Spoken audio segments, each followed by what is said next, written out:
Ugad ng ibon. Tignan natin.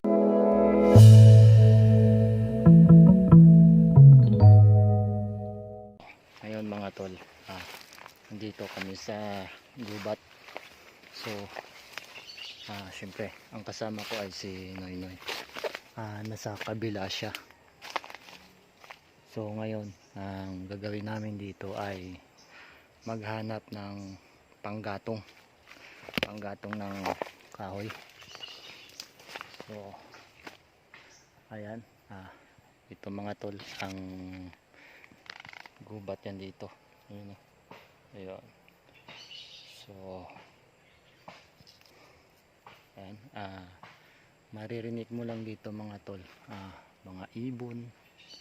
Ayan, tunog ng ibon kasi bundok yan dito mga tol.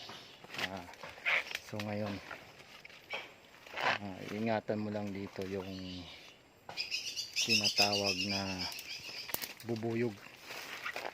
So kasi ito yung bubuyog, yung pinakamasakit mangagat. So makikita mo lang yan dito mga tol, yung lugar na tahimik na hindi pinupuntahan. Dyan yan sila nakatira. So ngayon kapag pumunta ka ng gubat, kailangan sipatin yung mga mata mo para makita mo, kasi once na hindi mo makita yun, yari ka talaga. So ayun tulad yan yan, mga punong kahoy yan dito mga tol. So yan, pupunta tayo sa taas dito.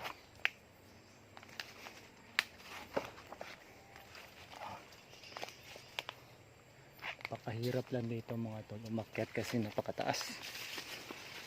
So ngayon kuha kami ng kahoy dahil panggatong namin ito.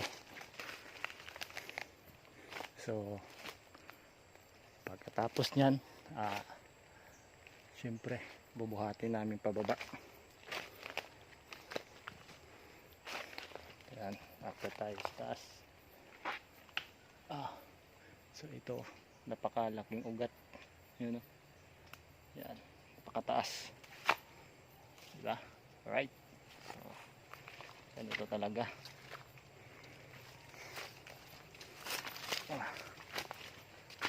At ito naman mga tol, ito siya yung tinatawag na balite. Ayan, ayan, napakaraming yan, napakataas nyan.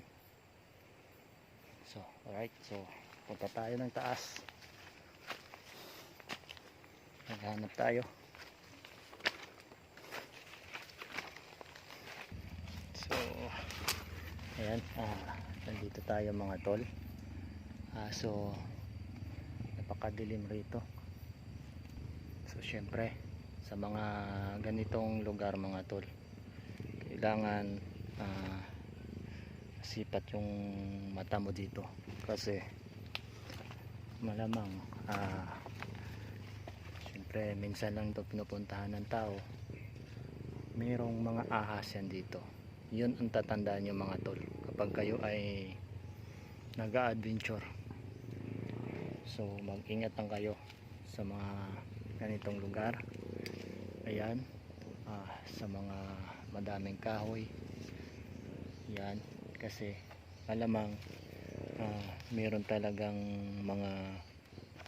mga ahas yan dito. Yan, hindi talaga maiwasan.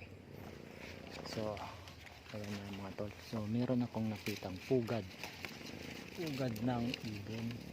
Tignan natin. Ayun, wala lang laman siguro. Ayun, ayan, ito, walang laman. Meron na akong nakitang kahoy. Ito, ayan, ito yung kukunin ko mga tol. Ayan, so let's go.